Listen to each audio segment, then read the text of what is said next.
اعوذ باللہ من الشیطان الرجیم بسم اللہ الرحمن الرحیم د نهم کلاس میتھمیټکس ایکسرسایز 1.4 پنځم نمبر کوېسچن باندې سالو کوو. په کوېسچن نمبر 5 کې دوه میټریکس راکړل دي A او B.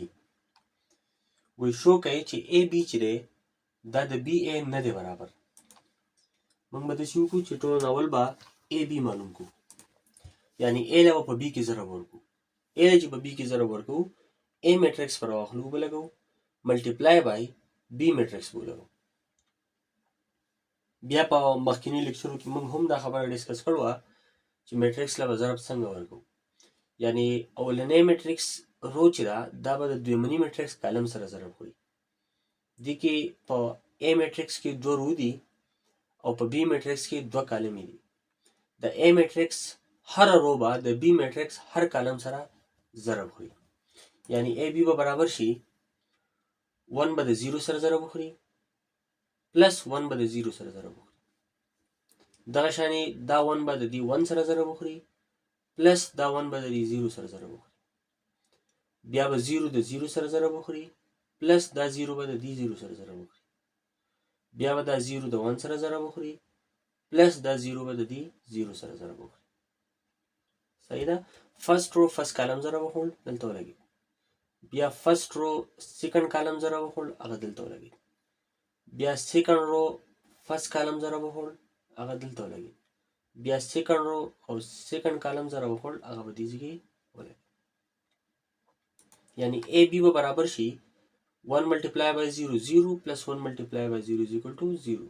داسې دی نه 1 او 0 راځي، دا چې ضرب وخوري 0 پلس 0 بشي او دا چې ضرب وخوري 0 پلس 0 بشي. صحیح شو.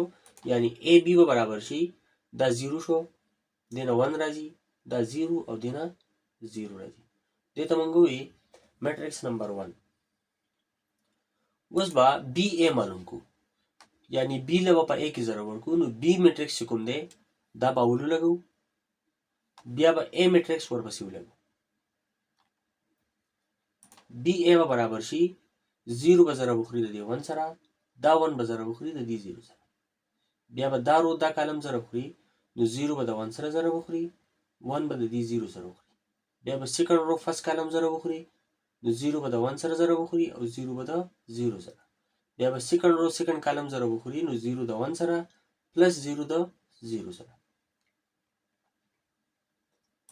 یعنی BA به برابر شي 0 ملټیپلای بای 1 0 1 ملټیپلای بای 0 از ایکوال ټو 0. دغه شان 0 ملټیپلای بای 1 از ایکوال ټو 0 1 ملټیپلای بای 0 از ایکوال ټو 0. دلته 0 ملټیپلای بای 0 از ایکوال ټو 0 0 ملټیپلای بای 0 از ایکوال ټو 0 0 ملټیپلای بای 1 از ایکوال ټو 0 0 ملټیپلای بای 0 از ایکوال ټو 0. یعنی BA برابر شو دینه 0 راځي، دینه هم 0 راځي، دا هم 0 بشي او دا به هم 0 شي. دې ته موږ وایي میټریکس نمبر 2. که موږ میټریکس 1 او 2 ته وګورو نو په دې کې 1 د 2 نه دی برابر، 1 د 2 نه دی برابر.